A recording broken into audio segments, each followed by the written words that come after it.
ಇಲ್ಲಿ ಮುಂದೆ big boss ಅಗ್ನಿ ಪರೀಕ್ಷೆ ಇದೆ. ಸೊ ಅಗ್ನಿ ಪರೀಕ್ಷೆಯಲ್ಲಿ ಗೆದ್ದರೆ ನೆಕ್ಸ್ಟ್ ವ್ಲಾಗಲ್ಲಿ ಬಿಗ್ ಬಾಸಲ್ಲಿ ಬರ್ತೀವಿ.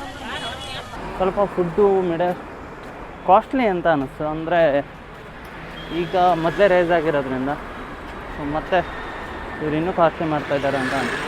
ಹೊರಗಡೆ ಕ್ಯೂ ನಿಲ್ಲರಿಗೆ ಏನೂ ವ್ಯವಸ್ಥೆ ಮಾಡಿಲ್ಲ, ಬಿಸಿಲಲ್ಲೇ ನಿಲ್ಲಬೇಕು.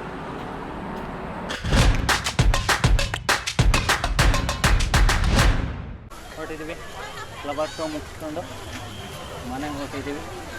ಇಲ್ಲಿ ಮುಂದೆ ಬಿಗ್ ಬಾಸ್ ಅಗ್ನಿ ಪರೀಕ್ಷೆ ಇದೆ.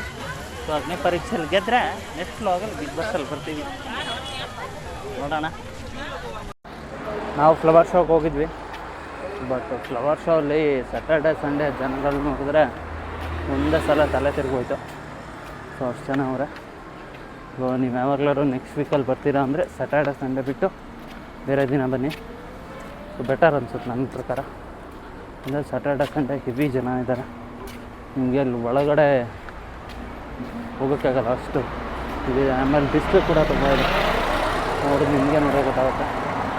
ಸ್ಯಾಟರ್ಡೆ ಸಂಡೇ ಬಿಟ್ಟು ಬೇರೆ ದಿನ ಬರೋದು ಬೆಟರು ಅಂತ ಅನಿಸುತ್ತೆ ನನಗೆ. ನೋಡ್ಕೊಂಡು ಬನ್ನಿ. ನಾನು ವೀಕೆಂಡಲ್ಲಿ ಬಂದರೆ ಓಕೆ. ಹಲೋ ಮಚ್ಚ, ಮಂಡೇ ಟು ಫ್ರೈಡೇ ಬಂದರೆ ಒಂದು ಸ್ವಲ್ಪ ಆರಾಮಿರುತ್ತೆ ಅನಿಸುತ್ತೆ. ಸೊ ಮಂಡೇ ಟು ಫ್ರೈಡೇ ಯೋಚನೆ ಮಾಡ್ಕೊಂಡು ನೋಡ್ಕೊಂಡು ಬನ್ನಿ, ಬೆಟರ್ ಅನಿಸುತ್ತೆ. ನಾವು ಮೆಟ್ರೋ ಸ್ಟೇಷನ್ ಅಲ್ಲಿ 1.5 ಕಿಲೋಮೀಟ್ರ್, ಈಗ 1 ಕಿಲೋಮೀಟ್ರ್ ಬಂದ 800 ಮೀಟರ್ ಹೊತ್ತತ್ರ ಬಂದ್ವಿ. ಸೊ ಇನ್ನೂ ಒಂದು ದೂರ ಹೋಗ್ಬೇಕು. ಅಂದರೆ ಬಿಸಿಲು ಜಾಸ್ತಿ ಇದೆಯಲ್ಲ, ಸಖತ್ತು ಇಷ್ಟ ಅನಿಸುತ್ತೆ. ನೋಡಿ ಗೈಸ್, ಚೆನ್ನಾಗಿದೆ ಈ ಸತಿ ಫ್ಲವರ್ ಶೋ. ನನಗಂತೂ ತುಂಬ ಇಷ್ಟ ಆಯಿತು. ಅಂದರೆ ತುಂಬ ಡಿಸೈನಾಗಿ ಎಲ್ಲ ಮಾಡಿದ್ದಾರೆ. ಬಟ್ ಅದೇ ಬಿಸಿಲು ಏನು ಮಾಡೋಕ್ಕಾಗಲ್ಲ ಬೆಂಗಳೂರಲ್ಲಿ. ಸೊ ನೀವು ಅಷ್ಟೇ ಬನ್ನಿ, ಫ್ಲವರ್ ಶೋ ನೋಡಿ, ಚೆನ್ನಾಗಿದೆ. ವ್ಯವಸ್ಥೆ ಎಲ್ಲ ಚೆನ್ನಾಗಿದೆ. ನನಗೂ ಅಷ್ಟೇ ಇಷ್ಟ ಆಯಿತು. ಸ್ವಲ್ಪ ಫುಡ್ಡು ಕಾಸ್ಟ್ಲಿ ಅಂತ ಅನ್ನಿಸ್ತು. ಅಂದರೆ ಈಗ ಮೊದಲೇ ರೈಸ್ ಆಗಿರೋದ್ರಿಂದ ಮತ್ತೆ ಇವ್ರು ಇನ್ನೂ ಕಾಸ್ಟ್ಲಿ ಮಾಡ್ತಾಯಿದ್ದಾರೆ ಅಂತ ಅನ್ನಿಸ್ತು. ಸೊ ಅದೊಂದು ಬಿಟ್ಟರೆ ಓಕೆ ಅಂತ ಅನ್ನಿಸ್ತು. ಉಳಿದಿದ್ದೆಲ್ಲ ಓಕೆ. ಬಟ್ ಅದೇ ಬಿಸಿಲು, ಜನ ನಿಲ್ಲಕ್ಕಾಗಲ್ಲ. ಹಿಂಗಂದರೆ ಹೊರಗಡೆ ಕ್ಯೂ ನಿಲ್ಲರಿಗೆ ಏನೂ ವ್ಯವಸ್ಥೆ ಮಾಡಿಲ್ಲ, ಬಿಸಿಲಲ್ಲೇ ನಿಲ್ಲಬೇಕು. ಅದೊಂದು ಸ್ವಲ್ಪ ಕಷ್ಟ ಆಗುತ್ತೆ.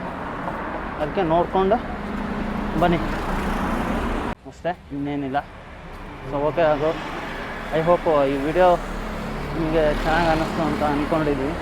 ಸೊ ನೆಕ್ಸ್ಟ್ ವಿಡಿಯೋ ಯಾವ ಕಂಟೆಂಟು ಏನು ಮಾಡಬೇಕು ಅನ್ನೋದನ್ನು ಮೆಸೇಜ್ ಮಾಡಿ. ಸೊ ಮಾಡೋಕ್ಕೆ ಟ್ರೈ ಮಾಡ್ತೀವಿ. ಸಿಗೋಣ ಗೈಸ್.